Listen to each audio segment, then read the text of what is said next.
Muy buenas noches, le agradecemos su compañía en la edición nocturna de Noticias RPT. Los saluda William Fernández.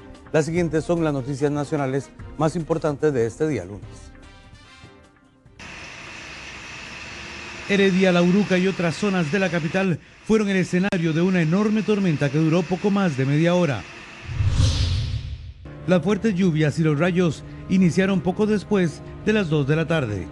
En menos de 2 horas, la Comisión Nacional de Emergencias atendió 20 incidentes producto de las fuertes lluvias. Alajuelita fue el punto que tuvo más afectación. Un helicóptero tuvo que aterrizar de emergencia en la plaza de la ciudad de La León 13 por el mal tiempo. La aeronave venía desde Talamanca y se dirigía al aeropuerto Tobías Bolaños. En ella viajaban 4 trabajadores de la caja y el piloto. El joven que mató a su mejor amigo mientras jugaban con un arma cargada fue puesto en libertad, pero será acusado de homicidio culposo. El hecho ocurrió en Los Ángeles de la Fortuna de San Carlos. Los vecinos de Copey de Dota realizarán una colecta para levantar de nuevo el histórico templo de 95 años que fue consumido por las llamas el fin de semana.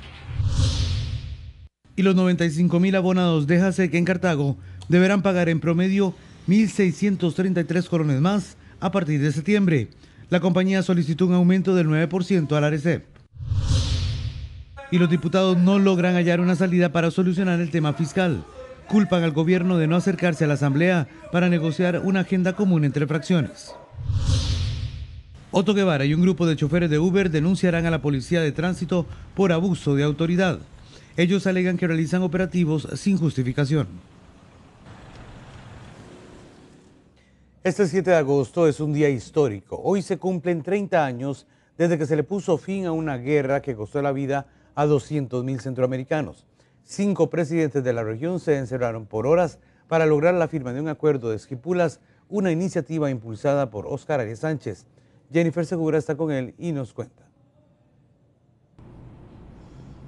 Bienvenidos. Hoy hace 30 años, 5 presidentes centroamericanos le estaban poniendo fin a una guerra que para ese momento ya le había costado la vida a unas 200.000 personas y había generado que otras 3 millones de ellas tuvieran que salir de la región.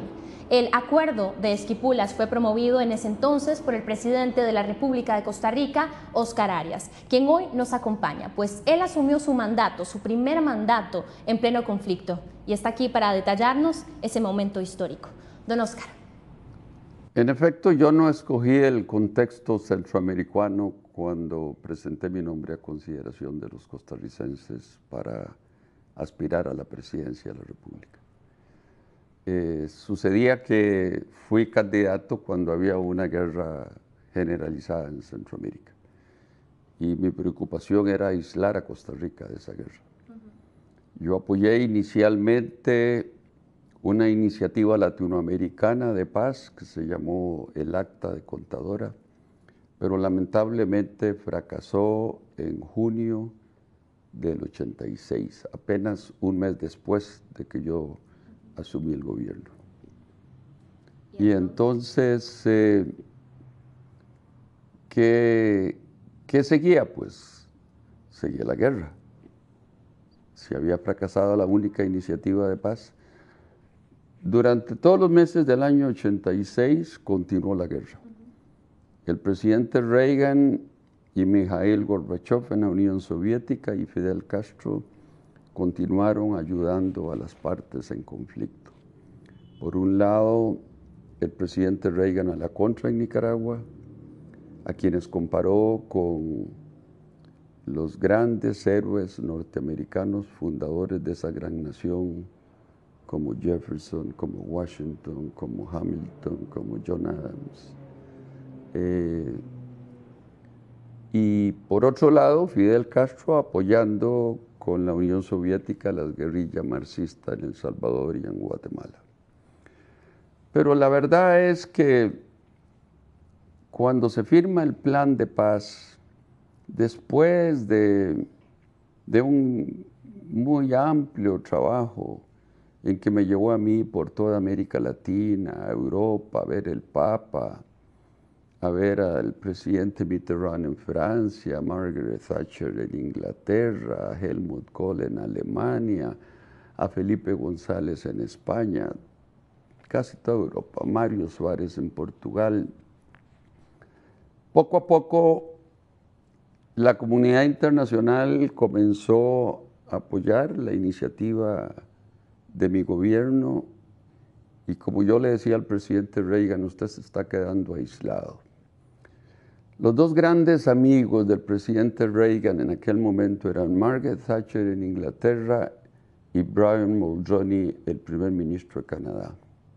Ideológicamente eran muy compatibles y sin embargo en esto me apoyaron a mí. Y por lo tanto, yo le decía al presidente Reagan, usted está solo, a usted lo apoya el Washington Times, periodiquito ahí, el Wall Street Journal, no existía Fox News, hoy estaría apoyando al presidente Reagan, y todos los demás medios me apoyaban a mí en Estados Unidos, en Europa.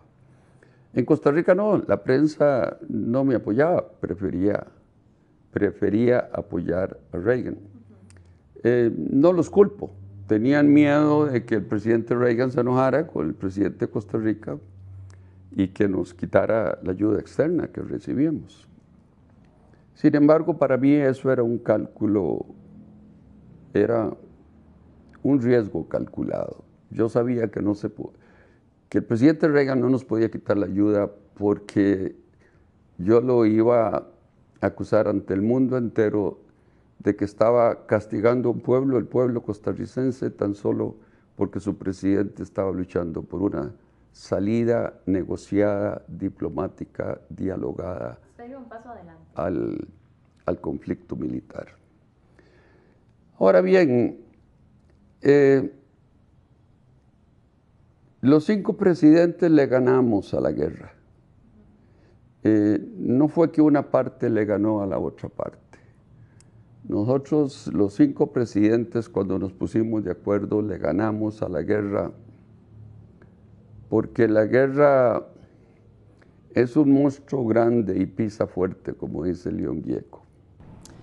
Claro, don Oscar, ya hablamos de la estrategia y también de los movimientos que usted tuvo que hacer alrededor del mundo para gestar esto, pero en ese momento desafiar al presidente Reagan e incluso al mismo Gorbachev habría sido impensable. ¿De dónde salió entonces el coraje que usted tuvo para desafiarlos? Ya habían muerto 200,000 centroamericanos.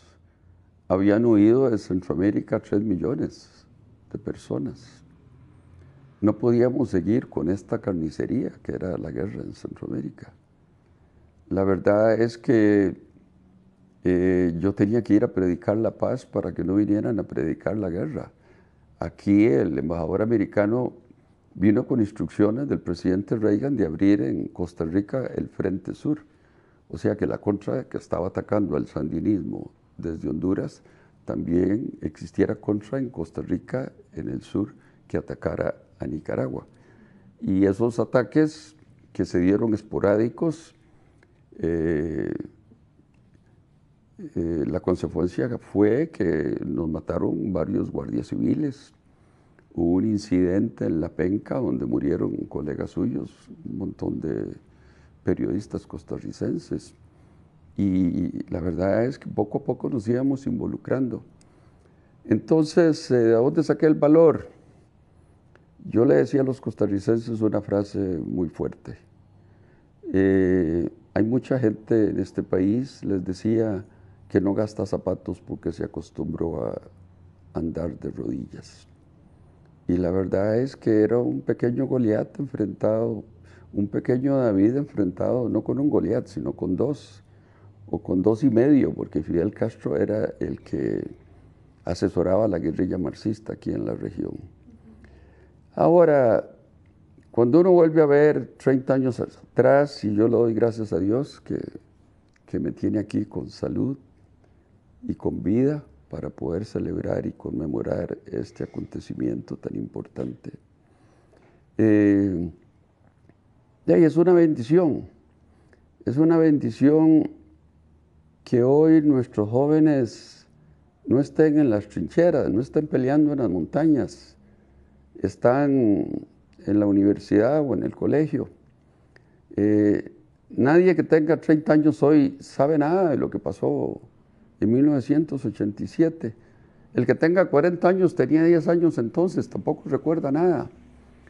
Pero es una bendición, porque no tiene nuestra juventud que aprender cómo se maneja una granada, cómo se carga una ametralladora. En las calles de San Salvador y de Jinotepe ya no van a ver los ataúdes pasar de soldados que tenían 17 años y que deberían estar en el colegio.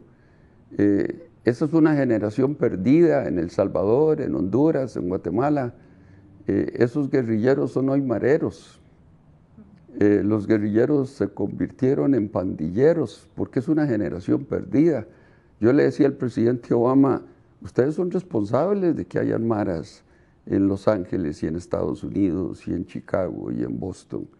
Y deben de ayudarle a esos 3 países del norte donde la criminalidad es de las más altas del mundo, como todo el mundo sabe.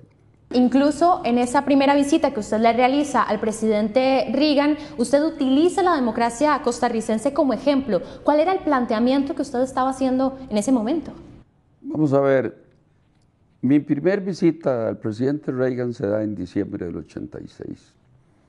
Y yo me fui para impresionar al gobierno de Estados Unidos de cuán democrático es Costa Rica con los presidentes de los otros poderes. El presidente del Tribunal Supremo de Elecciones, el presidente del Poder Judicial, don Miguel Blanco, el presidente de la Asamblea Legislativa fue la primera mujer, Rosemary Karpinski, y el presidente del Poder Ejecutivo, yo. Y yo tenía que comenzar por decirle, mire, yo no soy esa persona ingenua que usted cree que soy, tratando de que un régimen marxista haga elecciones. Pero me decían, eso nunca ha sucedido en el mundo. Y yo les decía, bueno, pero siempre hay una primera vez, podemos intentarlo. En diciembre del 86 no había plan de paz, había fracasado la iniciativa de paz de Contadora. Pero la verdad es que yo me vine asustadísimo, dispuesto a redactar un plan de paz. Y ese plan de paz lo hicimos en enero, se lo enviamos a las cancillerías de toda la región. Yo hablaba por teléfono con todos los presidentes, Vinicio Cerezo, el presidente Azcona en Honduras, don Napoleón Duarte en El Salvador y Daniel Ortega aquí en Nicaragua. Y en febrero los invité para tener una reunión, con excepción de Daniel Ortega, porque le dije, no te quiero invitar porque te van a chiflar cuando llegues y no quiero que te hagan eso. Mejor yo te voy a visitar a Managua y te llevo y tenemos la reunión allá. En efecto, vinieron los otros 3 presidentes y ahí me di cuenta que los que mandaban en Centroamérica eran los militares, no eran los cancilleres ni los presidentes. Y tuvimos que lidiar con los militares. Mi hermano se llevó al general Blandón a su casa, estuvo horas con él, y el canciller de El Salvador, Acevedo, tenía que pedirle permiso al general Blandón. Y así sucedía también en Honduras y en buena parte en Guatemala. Y entonces tuvimos un acto muy lindo en el Teatro Nacional. Yo me fui a ver a Managua a Daniel Ortega y establecimos que íbamos a tener una reunión 90 días después. Después hubo que aplazarla y aplazarla y aplazarla y se fue aplazando hasta que finalmente nos reunimos en Ciudad de Guatemala el 6 de agosto de 1987. Vamos a ese 6 de agosto, don Oscar, dentro de esa sala donde estaban ustedes, ¿cómo logró Oscar Arias persuadir a 4 presidentes centroamericanos que tenían realidades e idiosincrasias tan distintas a las costarricenses? Yo hice un discurso a los costarricenses. En esta casa reuní a los expresidentes, todos me apoyaron.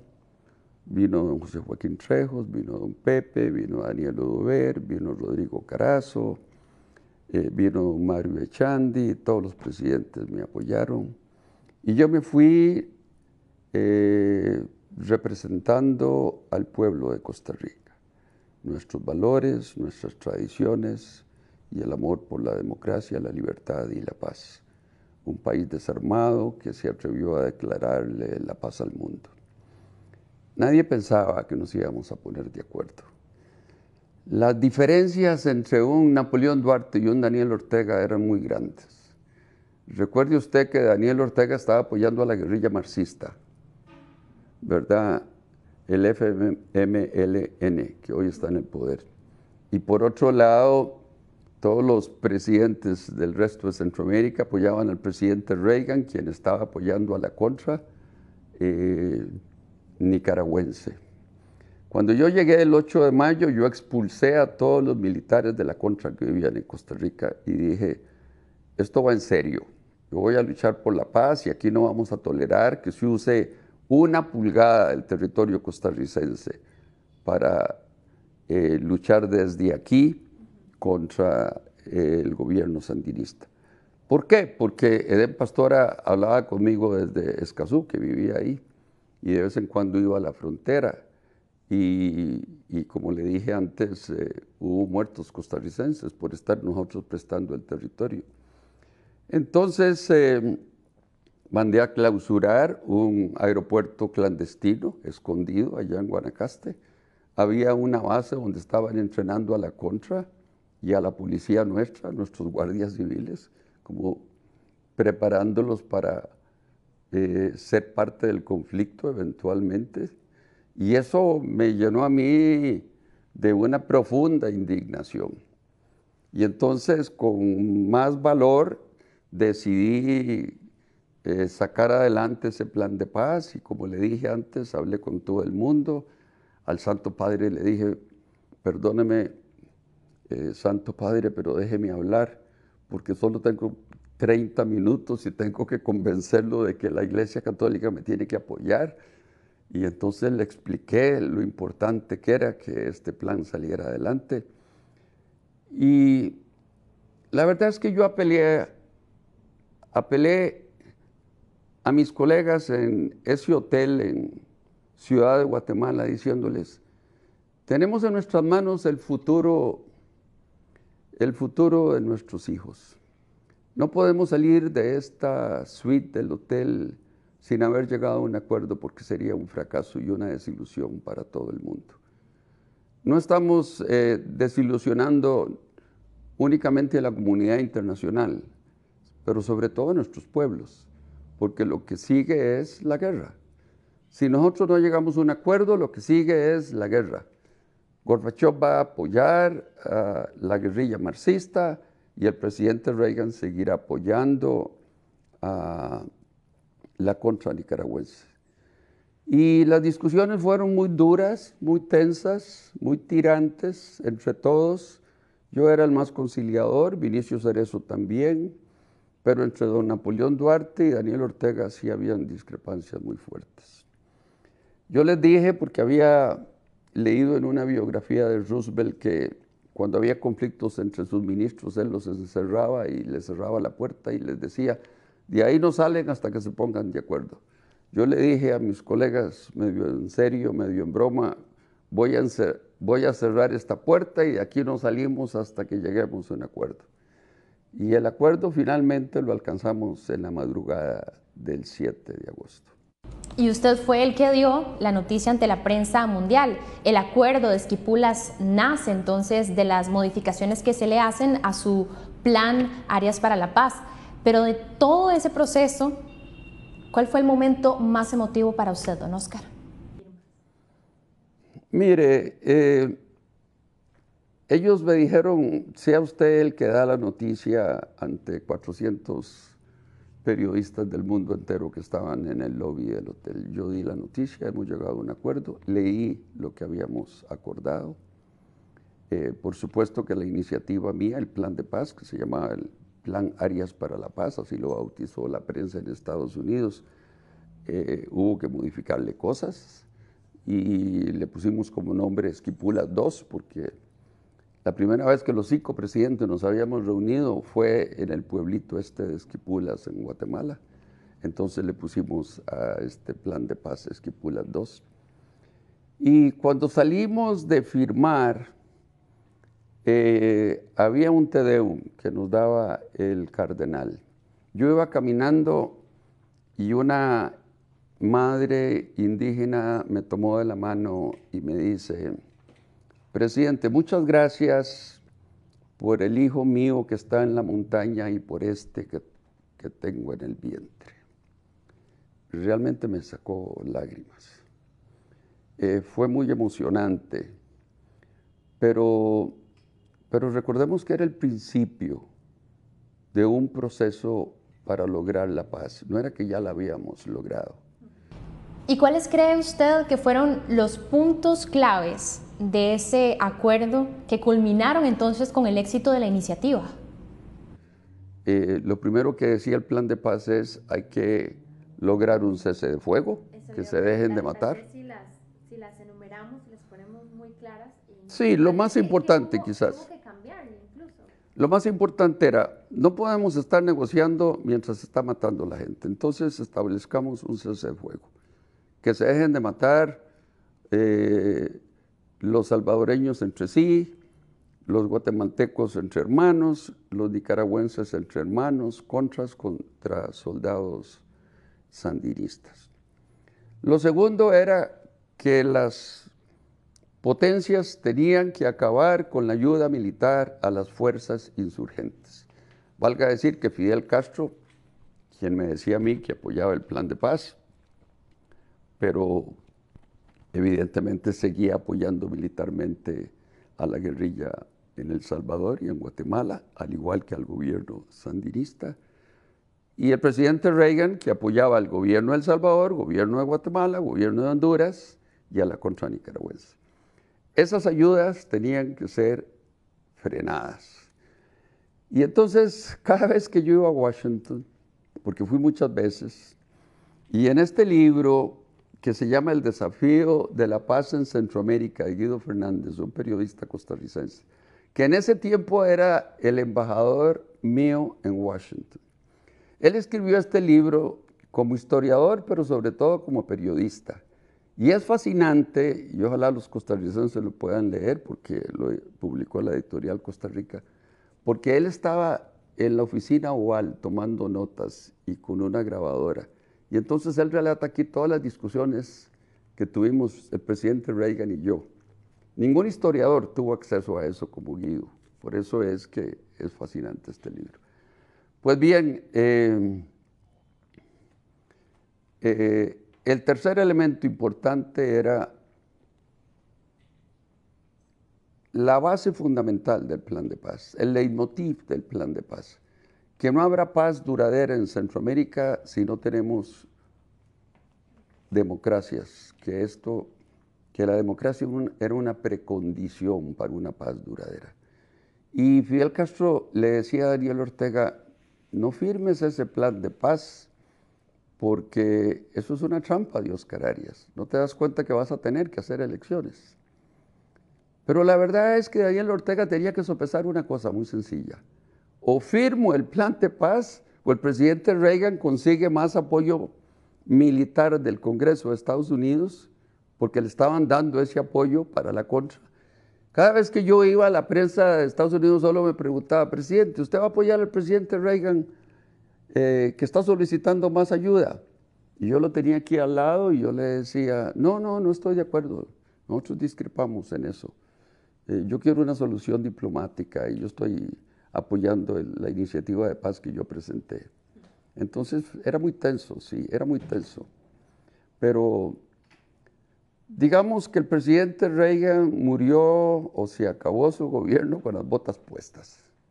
Y cuando vino el próximo presidente, que había sido vicepresidente, había estado el 8 de mayo del 86 aquí en mi casa, porque vino a la inauguración, a la toma de posesión mía, yo le había dicho: mire, Mr. Bush, entre Costa Rica y Estados Unidos hay una gran amistad, pero los amigos a veces discrepan.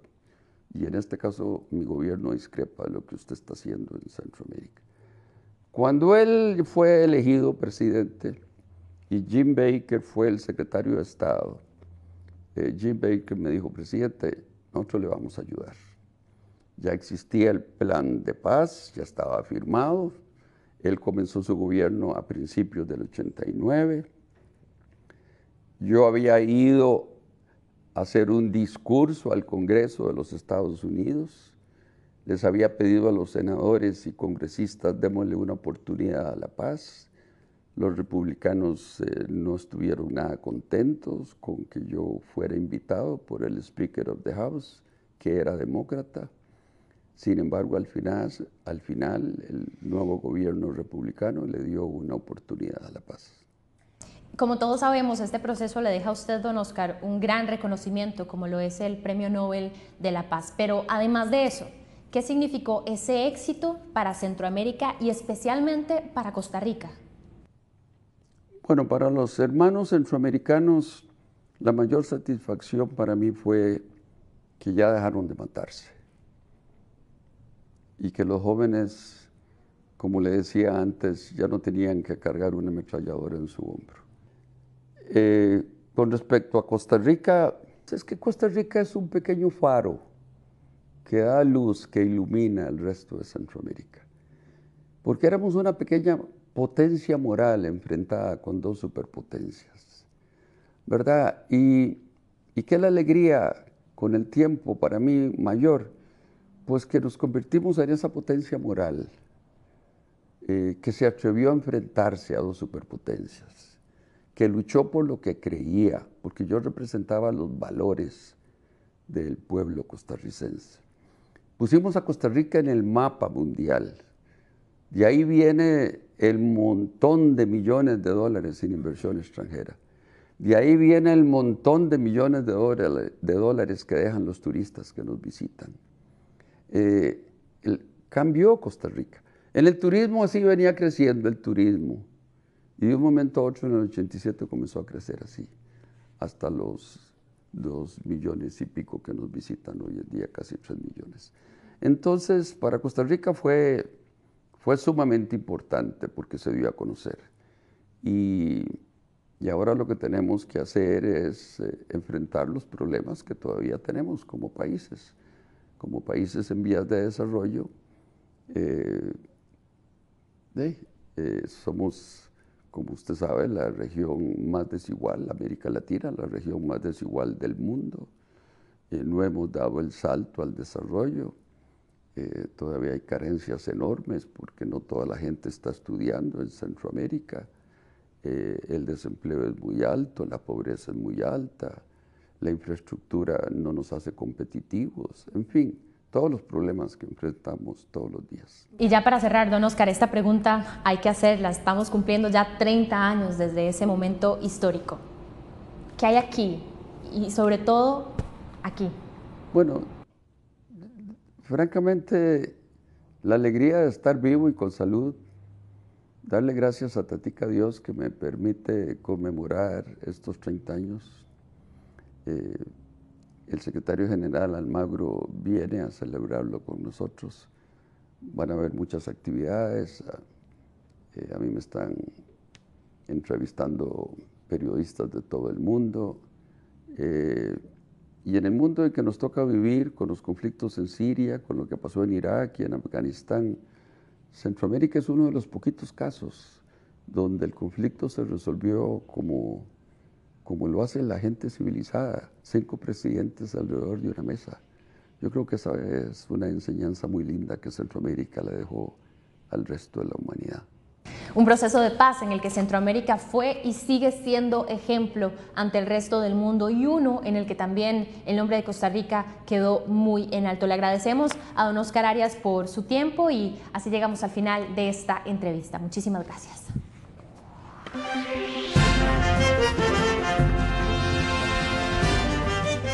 Vamos a hacer una pausa y cuando regresemos este jueves y viernes, los estudiantes de secundaria podrían no recibir lecciones. Ya le vamos a tener el detalle.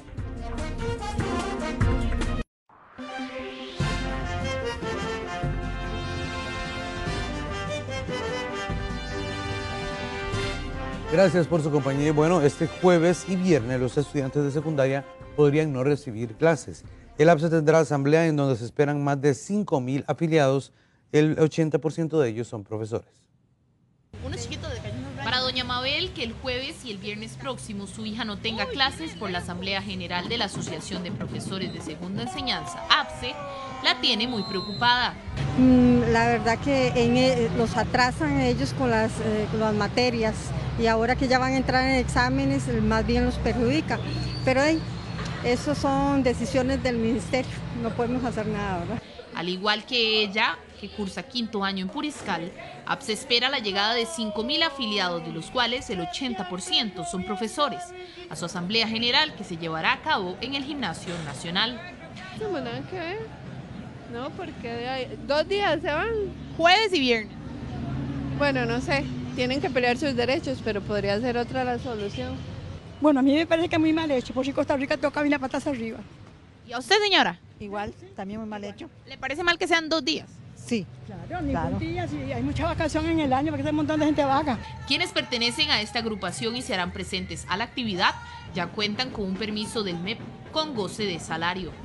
La actividad anual de APSE iniciará a las 7 de la mañana del jueves y finalizará a las 3 de la tarde del próximo viernes.